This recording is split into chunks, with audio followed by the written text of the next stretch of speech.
여러분, 인간 대 인간의 관계를 구분한다면 두 가지로 말할 수 있지 않나 생각합니다. 첫 번째는 인격적 관계. 여러분, 인격적 관계의 특징은 사람마다 좋아하는 게 있고 싫어하는 것이 있잖아요. 그것을 우리는 호불호라고 하잖아요. 그리고 또 사람들마다 소원과 바람이 있잖아요. 그래서 서로 상호적으로 노력하는 관계, 서로 맞춰 나가는 관계, 이것을 뭐라고 할 수 있다? 저는 인격적 관계라고 할 수가 있습니다. 이것은 시간이 오래가는 그러한 관계입니다. 그리고 시간이 지날수록 더 돈독해져가는 관계라고 할 수가 있습니다. 근데 이것과 반대되는 관계는 뭐냐면 일방적인 관계. 이거는 상대방의 좋아하고 싫어하는 것, 그 사람의 소원이나 바람 이런 거를 중시하지 않고 일방의 의사, 호불호를 상대에게 강요하는 그런 관계지요.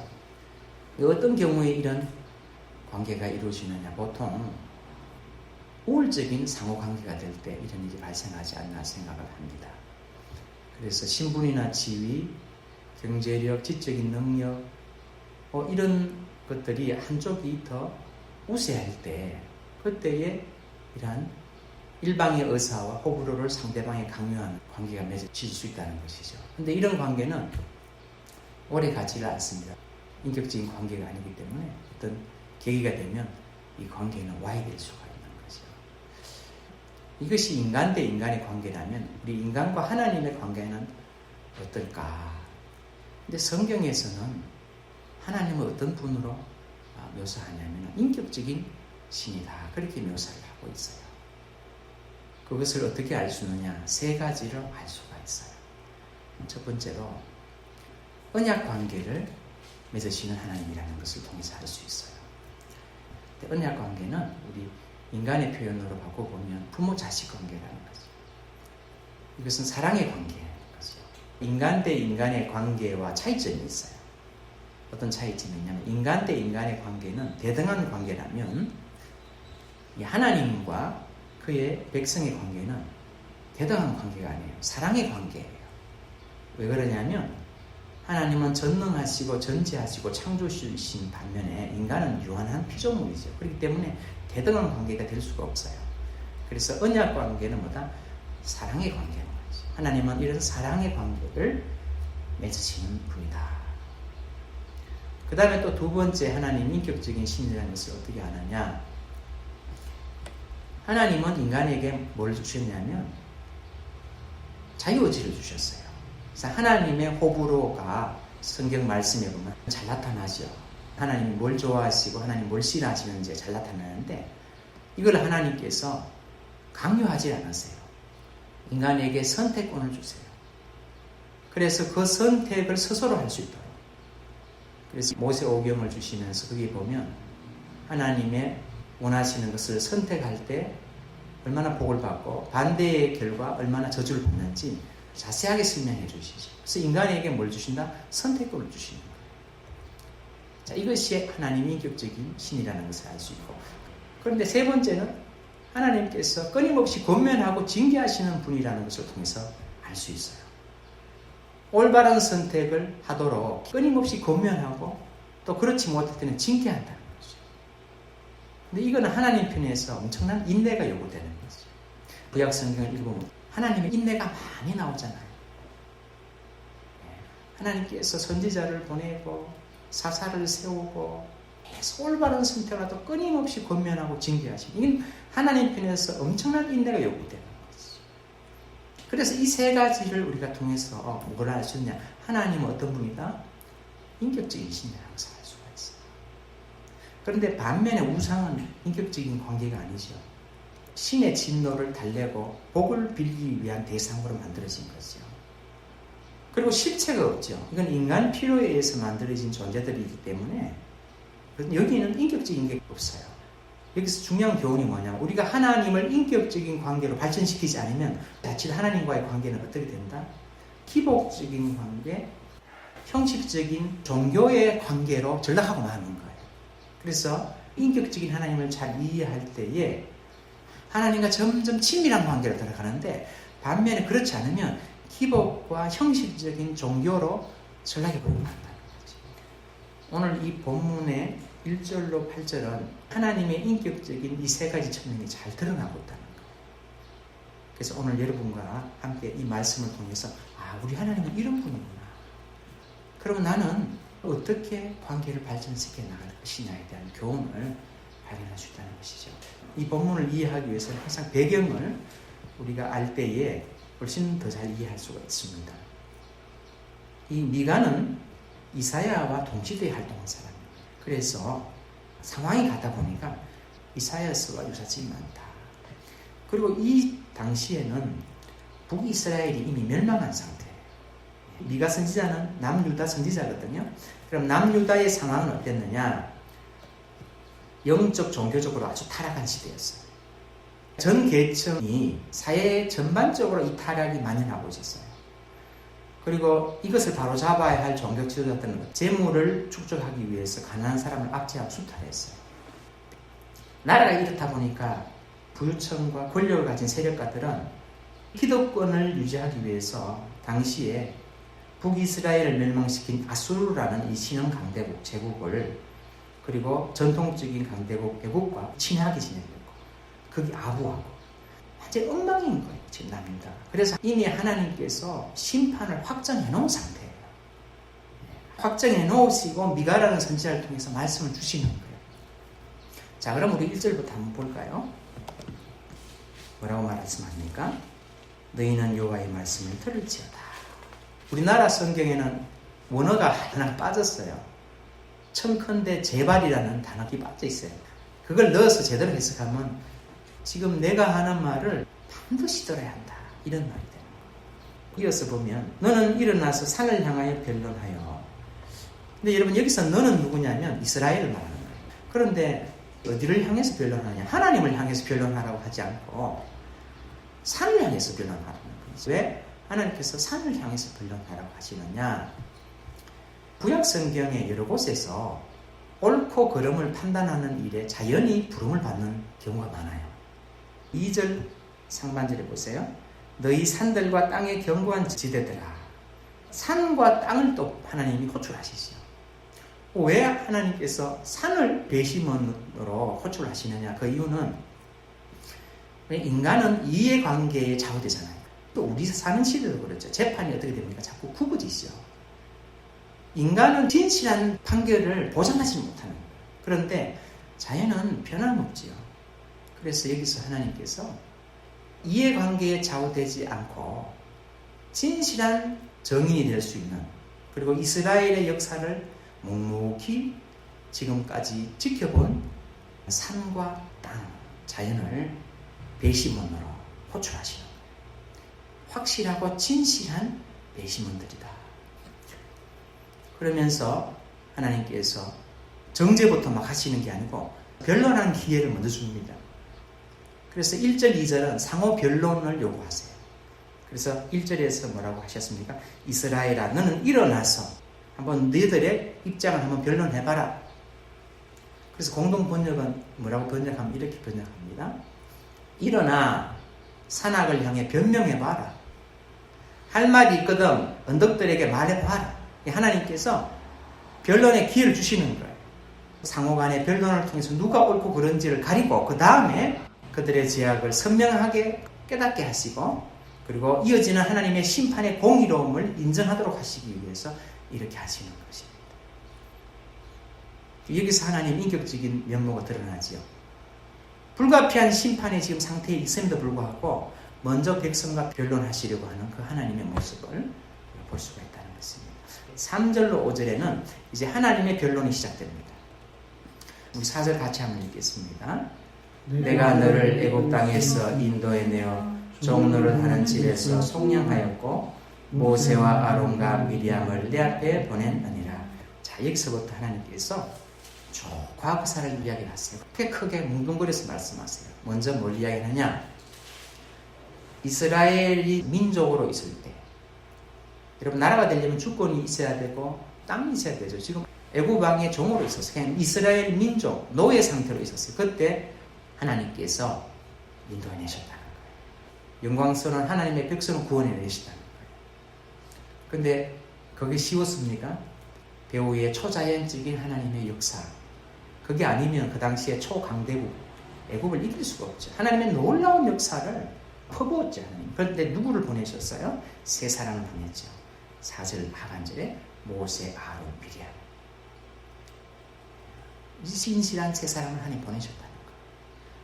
이 4절의 문맥 속에는 뭐지 암시되어 있습니까? 너희들의 출발을 한번 생각해봐라. 종으로 있을 당시에 내가 나라로 태동시킬 때 내가 어떻게 개입했는지 한번 생각해봐라. 이제 5절로 한번 가볼까요? 내 백성아 너는 모압 왕 발락이 꾀한 것과 보올의 아들 발람이 그에게 대답한 것을 기억하며 시딤에서부터 길갈까지 일을 기억하라. 여기서 하나님께서 미가를 통해서 시딤과 길갈을 이야기하시죠. 시딤은 여러분 40년 광야에서 방랑이 끝나고 도착한 시딤이에요. 노예의 삶과 광야 방랑의 삶이 끝난 자리가 시딤이에요. 아브라함과 야곱에게 주신 약속을 성취한 자리예요. 여기가. 하나님이 언약을 성취하신 자리죠. 그 다음에 길갈은 어떤 자리냐? 길갈에서 뭘 했습니까? 할례를 받았죠. 여러분 할례를 안 받으면 하나님 백성이 안 되잖아요. 구약 시대에는 하나님의 백성의 주요한 표식 중에서 두 가지가 뭐냐면 할례와 안식이에요. 이거 없으면 하나님 백성이 아니에요. 이거 없으면. 그러면 길갈이 뭐하냐? 바로 할례를 통해서 수치를 굴러가게 했다는 뜻이잖아요. 다시 말하면 뭐다? 하나님의 백성 성민으로 세우는 첫 발걸음이에요. 그러니까 시딤은 뭐하는 거? 과거로부터의 단절, 언약의 성취고 이제 길갈은 뭐다? 하나님의 백성으로서의 첫 발걸음이에요. 이제 그거 기억하라는 거예요. 내가 너희들을 단지 노예에서 해방해주는 사회적인 구원만 해준 게 아니지 않느냐? 하나님의 백성으로서 영적 구원까지, 하나님의 영광스러운 백성으로서까지 할례까지도 하고 그러면서 5절 상반절에 발락과 발람을 이야기하시죠. 이게 뭡니까? 이스라엘 백성이 도착했을 때에 발락 왕이 보니까 200만 넘는 대군이 오니까 놀래가지고 선지자 발람, 그 당시에 가장 용한 선지자 불러가지고 저주해라 이렇게 하니까 하나님께서 민수기 22장 12절에서 뭐라고 말씀합니까? 그 백성은 조지하지 말라. 그들은 복을 받은 자들입니다. 저주를 못하게 하셨어요. 그리고 오히려 저주를 뭐로 바꿨다? 복으로 선포하게 하신 거죠. 이게 하나님이 하신 거예요. 그러면서 5절 끝에 뭐라고 말씀합니까? 기억하라. 우리는 여러분 과거의 일을 기억할 필요가 있어요. 현재 어려워요. 미래가 암담할 수 있어요. 그런데 과거를 기억해야 돼요. 그리하면 뭘 알게 될 것이다? 여호와가 공의롭게 행한 일을 알리라. 내가 너희들에게 어떻게 해줬는지 너희들이 과거를 돌이켜봐라. 우리 3절 같이 한번 읽어볼까요? 이르시기를 내 백성아 내가 무엇을 내게 행하였으며 무슨 일로 너를 괴롭게 하였느냐 너는 내게 증언하라. 5절 끝에 뭐라고 했습니까? 내가 공의롭게 행하지 않았느냐. 내가 너희들을 괴롭게 한 게 뭐가 있느냐. 내가 너를 그리스도의 십자가의 보혈로 구원하고 하나님 백성으로 삼고 내가 공의롭게 행했지 너를 괴롭게 하려고 할 것이 있느냐. 그런데 여러분 실제로 이스라엘 백성이 가나안 정착 이후에 괴롭을 많이 당했어요. 예를 들면 사사시대 때 수많은 대적들이 침이 들어왔죠. 왕정시대 솔로몬 이후에 로보암부터 나라가 두 쪽이 나가지고 동쪽 상단에 피를 흘리며 살았죠. 그 다음에 고대 근동의 애굽이나 아수르 같은 큰 제국들이 침입해가지고 압제했죠. 이스라엘 역사는 고난과 환난의 역사가 계속됐어요. 그런데 이게 하나님이 공의롭지 않아서 그러냐? 뭐 때문에? 그들의 죄로 말미암은 겁니다. 저를 포함해서 우리가 어려워질 때 힘들 때 누구를 원망하기가 쉽습니까? 하나님을 원망하기 쉽잖아요. 그런데 가만히 생각해보면 내가 너희를 무슨 일로 괴롭게 하느냐? 네가 괴로움을 당한 건 뭐 때문이다? 하나님 말씀대로 안 살았지 않느냐. 언약 관계에서 하나님께서 말씀을 주시고 이렇게 하면 복이 되고 저렇게 하면 저주가 된다고 하고 자유의지를 주시고 선택권을 줬는데 설명은 충분히 하고, 그래서 레위기와 신명기 자세하게 말씀하시는데 뭐대로 살았다? 자기 욕심대로 살았다. 무슨 일로 너를 괴롭게 하였느냐? 내게 증언해봐라. 오늘 지금 남유다가 이런 심판의 선포를 확정을 하신 이 상태까지 이르는 것에 하나님께서 너희를 괴롭게 한 게 뭐가 있느냐? 끊임없이 선지자를 보내고 끊임없이 주의 종들을 보내서 돌아오라고 권면하고 그렇게 했지. 하나님이 뭐가 불의한 것이냐냐? 아무리 찾아보아도 하나님께서 잘못한 것이 없다는 거예요. 오히려 공의와 은혜를 베푸셨지. 그러면서 6절로 8절에서 이제 하나님께서 말씀을 하세요. 뭘 말씀하시느냐? 하나님께서 이 백성을 노예 상태에서 구원하셔가지고 이렇게 가나안 땅에 두시고 이렇게 하신 그 하나님의 소원이 뭐냐는 것을 알려주시는 거예요. 자, 그런데 6절 7절은 이는 하나님의 소원이 아니라 사람들의 생각이 나와요. 사람들은 어떤 생각들을 가지고 있느냐, 그것이 나오거든요. 여러분 우리 같이 한번 읽어볼까요? 6절만 읽어보겠습니다. 내가 무엇을 가지고 여호와 앞에 나가며 높으신 하나님께 경배할까? 내가 번제물로 1년 된 송아지를 가지고 그 앞에 나갈까? 이게 사람의 생각이에요. 사람의 생각이 어디에 치우쳐져 있어요? 제사의 제물에 치우쳐져 있어요. 7절에 보면 잘 나오죠. 여호와께서 천천의 순양이나 만만의 강물 같은 기름을 기뻐하실까? 이게 점층적이죠. 처음에는 1년 된 송아지 이야기 하잖아요. 이거 1년 된 송아지가 귀한 거예요. 그런데 점점 양과 규모가 커져요. 7절에 뭐라고 합니까? 천천의 순양. 그 다음에 뭐라고 합니까? 만만의 강물 같은 기름. 기름을 이렇게 만만하려면 얼마나 많이 짐승을 잡아야지 이게 나오겠어요. 그러니까 점점 많은 것을 얘기합니다. 그거면 하나님 기쁘시게 하겠느냐는 거예요. 하나님이 기뻐하시는 것은 제사 제물이 필요 없다는 게 아니죠. 하나님이 기뻐하시는 것은 하나님을 바로 아는 지식과 하나님과 인격적인 관계 속에서 이루어질 때 하나님이 기뻐하게 연락하시는 건데 지금 이 사람들은 이게 빠진 거예요. 그러니까 공허해집니다. 그러니까 점점 더 많은 것을 열심을 내더라도 공허한 거예요. 그래서 심지어 여러분 7절 하반절에 뭐라고 됩니까? 진성으로도 안 되니까 뭐라고 합니까? 내 허물을 위하여 내 마다들을 내 영혼의 죄로 말미암아 내 몸에 열매를 드리고 이제는 사람 인신제사까지 이야기하는 거예요. 이거 하나님 기쁘시게 할까? 자식은 가장 소중한 거잖아요. 근데 이것까지 드릴까? 이렇게 말하는 거예요. 지금 사람의 생각이 말씀 기초한 게 아니에요. 하나님과 인격적 관계가 없어. 그냥 뭐 다른 거로 자꾸 채우려고 하는 거예요. 예를 들면은 예배를 주일날 한 번 드리는 걸 하면 일주일에 한 4번 드리면 될까? 그렇다고 되는 게 아니라는 거예요. 8절에서 하나님께 선지자를 통해서 하나님이 정말 기뻐하는 게 뭐냐? 왜 너희들을 애국 땅 종되었을 때부터 구원해냈고 왜 가나안 땅에 두고 하나님 백성을 삼은 이유가 뭐냐? 그것이 어떻게 보면 이 8절은 여러분 성경 전체가 주한 거예요.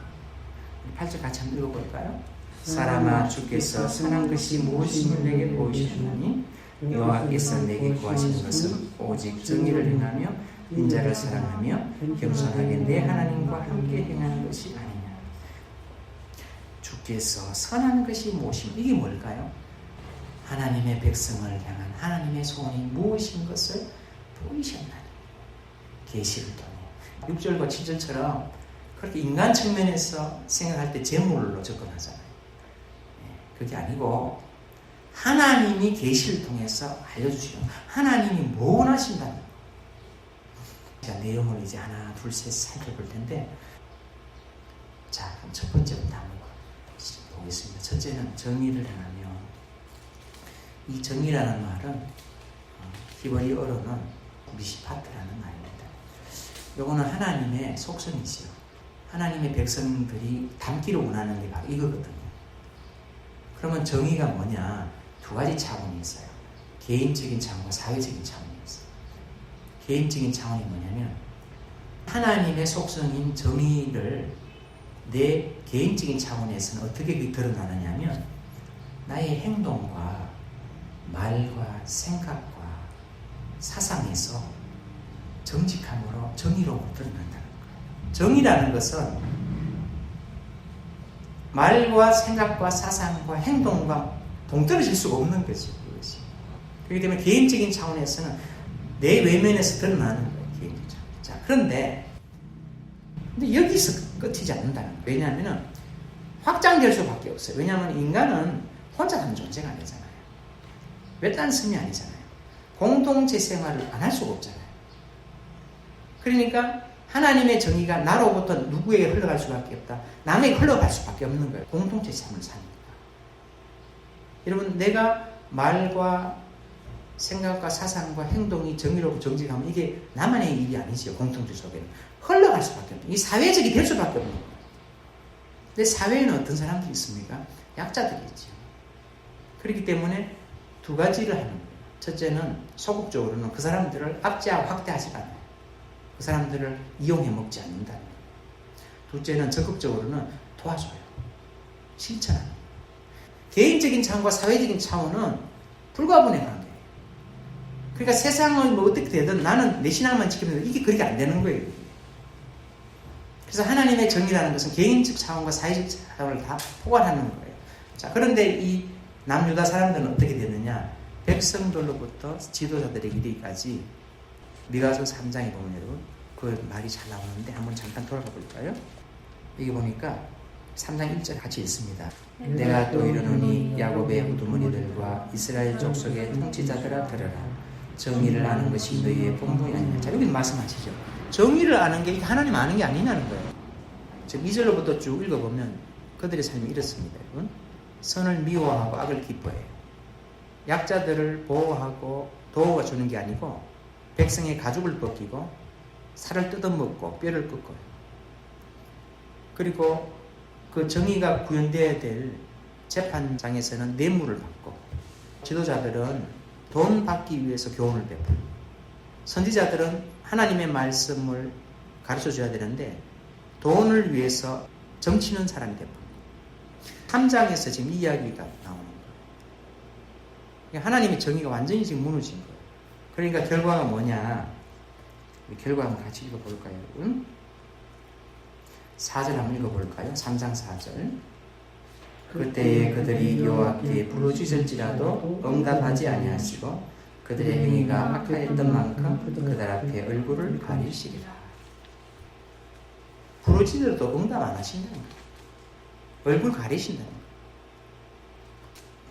본문으로 돌아갑니다. 두 번째는 뭐냐? 인자를 사랑하며. 인자가 히브리어로 뭐라고 하냐면 헤세드라는 말 많이 쓰는데 헤세드는 하나님이 자기 백성을 향한 언약적인 사랑을 나타내는 표현이에요. 앞서 여러분 부모와 자식 관계라고 이야기했죠. 하나님과 이스라엘 백성의 관계, 신약에서 예수님과 그리스도인의 관계, 이런 관계라는 거예요. 한결같은 사랑. 그러나 징계하시고 권면하시고 그게 들어가는 거죠. 자, 이것이 헤세드예요. 그러니까 하나님이 언약 관계에 있는 백성을 향한 사랑이에요. 자, 그런데 이것이 사람과 관련해서는 어떻게 나타나느냐? 여기서는 인자를 사랑하며, 이거는 하나님의 백성인 인간이 인자를 사랑하는 건 어떻게 나타나느냐? 하나님의 사랑에 대한 반응으로, 하나님께 받은 사랑으로 말미암아서 사람들과의 관계 속에서 인격적인 덕목으로 구현되는 걸 말하는 거예요. 하나님의 사랑을 받고 경험하고 깨달을 때 어떤 사람이 되느냐? 어떤 인격적인 덕목들이 나오느냐? 온유함, 인자, 자비로움, 충성됨. 여러분, 이게 성령의 9가지 은혜하고 많이 닮았죠. 이것들이 나타날 때에 누가 영광을 받느냐? 하나님 영광을 받는 거예요. 왜? 자식이 밖에서 자라면 부모가 영광을 받거든. 누구 집 자식이냐? 이렇게 말하죠. 그러니까 그리스도인이 밖에서 이런 덕목으로 사람들과 관계를 구현해 나가니까 저 사람이 뭐 하는 사람이냐는 거죠. 교회 다니는 사람이었네. 그 사람, 그 말은 무슨 말입니까? 하나님의 백성이네 말이에요. 그리고 개인적으로는 뭘 받습니까? 복을 받죠. 레위기와 신명기 약속이죠. 구체적으로 이사야서 58장 8절, 9절, 11절, 12절에 보면 이렇게 살아야 때 하나님 어떤 복을 주시는지 한번 같이 잠깐 찾아볼까요? 이사야서 58장 8절, 9절을 같이 한번 볼까요? 같이 읽습니다. 그리하면 내 빛이 새벽같이 비칠 것이며 내 치유가 급속할 것이며 내 공의가 네 앞에 행하고 여호와의 영광이 내에 호위하리니 내가 부를 때에는 나 여호와가 응답하겠고 내가 부르실 때에는 내가 여기 있다 하리라. 거기까지. 여러분 미가서 3장하고 좀 다르잖아요. 미가서 3장 4절에는 불러도 뭐 안 한다? 대답 안 한다는 거예요. 얼굴 가린다. 근데 여기서는 뭐라 그래? 부를 때에 응답하겠고 부르실 때 여기 있다 하리라.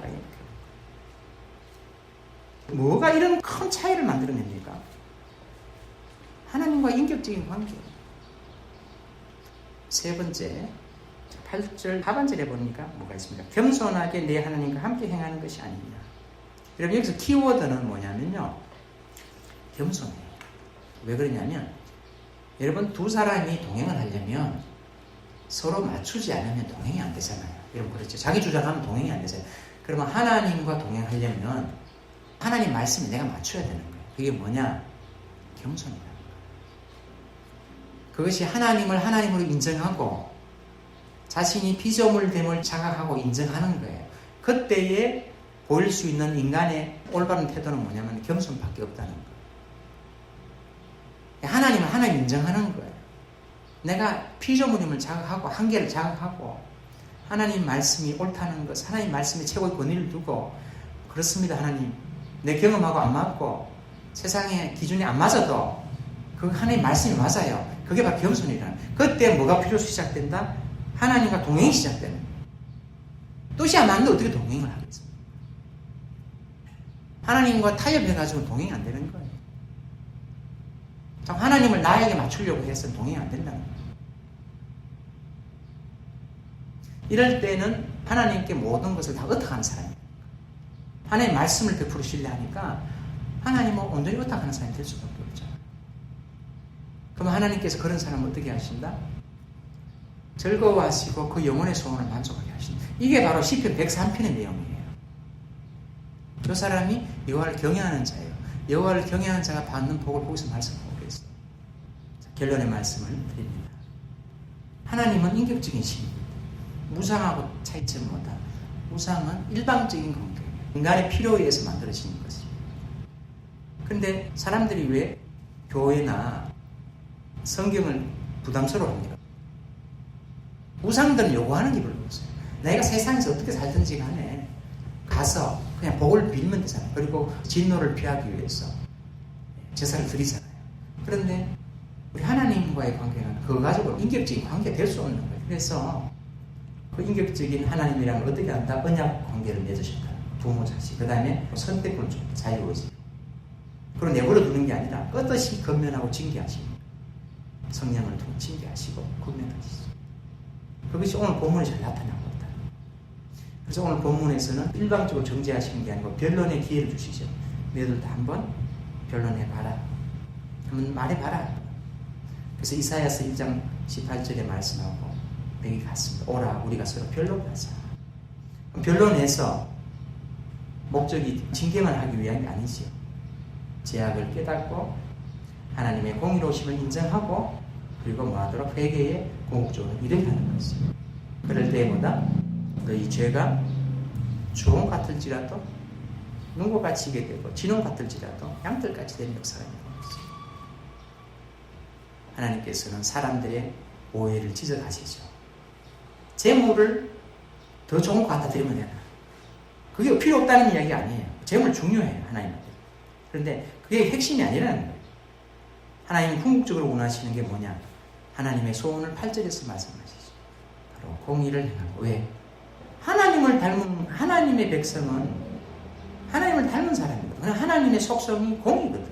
그냥 개인적인 차원과 사회적인 차원에서 공의를 할 수밖에 없어요. 그 다음에 둘째는 뭐다? 인자. 인자는 태양과 달의 관계예요. 달이 원래는 빛이 없잖아요. 태양이 비추는 그 빛으로 자기를 비추잖아요. 그러니까 하나님의 인자하심을 받아서 나도 어떻게 한다? 그런 인격적인 덕목들이 나타날 수밖에 없는 거죠. 그 다음에 셋째는 뭡니까? 동행인데 동행의 전제는 뭐다? 겸손. 무슨 뭐에 대한 겸손이다? 말을 유하게 하고 친절하고 이게 겸손이 아니고 하나님의 겸손은 하나님 말씀의 권인 밑에 다 낮추는 거예요. 나를. 이렇게 할 때에 하나님을 바로 아는 지식에 건강한 것이 하나님께 연합된 삶이 되고 제사가 된다는 것이 여기에서 뭐온다? 영혼에 참 만족과 평안이 온다. 근데 반면에 이것이 결여될 때에 비록 많은 것을 드린다고 해도 모든 것이 다 공허하고 허망한 뿐이라는 것이죠. 이게 신약에도 똑같다는 것이죠. 왜냐하면 예수님께서 종교 지도자들에게 지금 이 말씀하셨어요. 마태복음 23장 23절에 보면 서기관과 바리새인들이 얼마나 열심히 있었냐면 율법에서 말 안 하는 것까지 11절 빼는 거야. 박하, 해양, 건체 막 엄청난 열심히 해요. 종교적인 용무. 그런데 예수님이 뭐라고 하냐면 그것이 필요 없다는 게 아니다. 이것도 해나가고 저것도 버리지 말아야 하는데 더 중요한 게 있다. 정의와 긍휼과 믿음은 너희들은 버렸다. 하나님과의 인격적인 관계는 버렸다. 하나님 기뻐하지 않는다. 똑같죠. 신앙이라고. 저도 이 말씀 준비하면서 제가 좀 해야 될 것이 있구나. 내가 이걸 소홀했구나. 그러면서 제가 그걸 해야 되겠구나. 이렇게 개인적인 마음을 먹었습니다. 누가 이 말씀 앞에서 자유로울 수 있겠습니까? 그러나 우리는 하나님 말씀 앞에서 겸손할 때에 하나님께서 기뻐하시고요.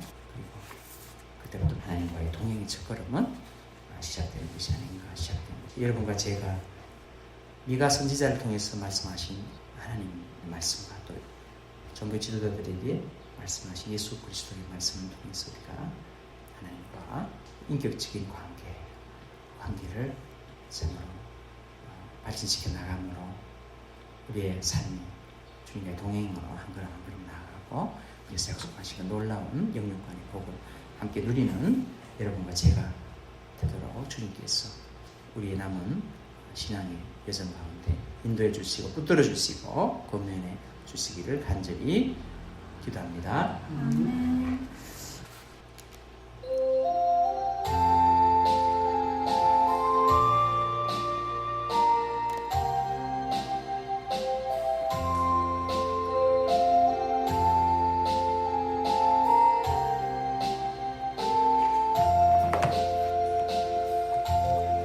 주께서 내 길 예비하시네.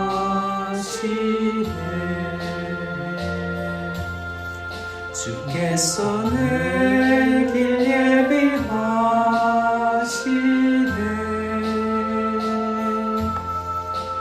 이제 하루하루를 주를 위해 살리라. 주께서 내 길 예비하시네.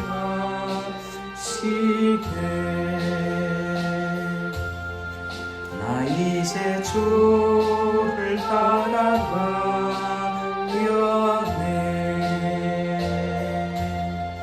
나 이제 주를 따라가려네.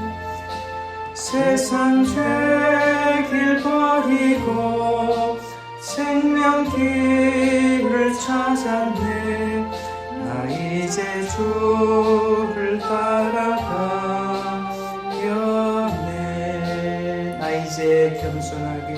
나 이제 겸손하게 살리라.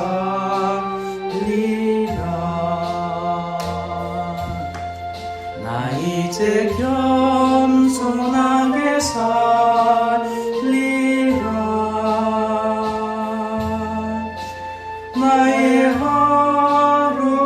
하루하루를 주를 따라가리라.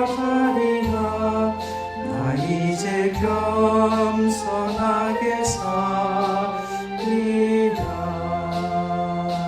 나 이제 기도하며 살리라.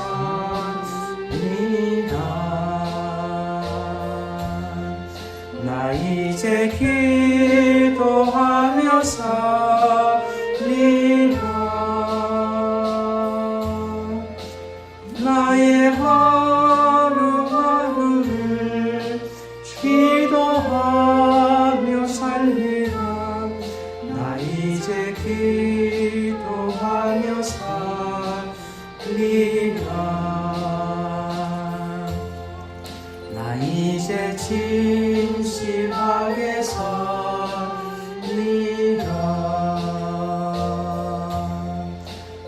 이제 진실하게 살리라.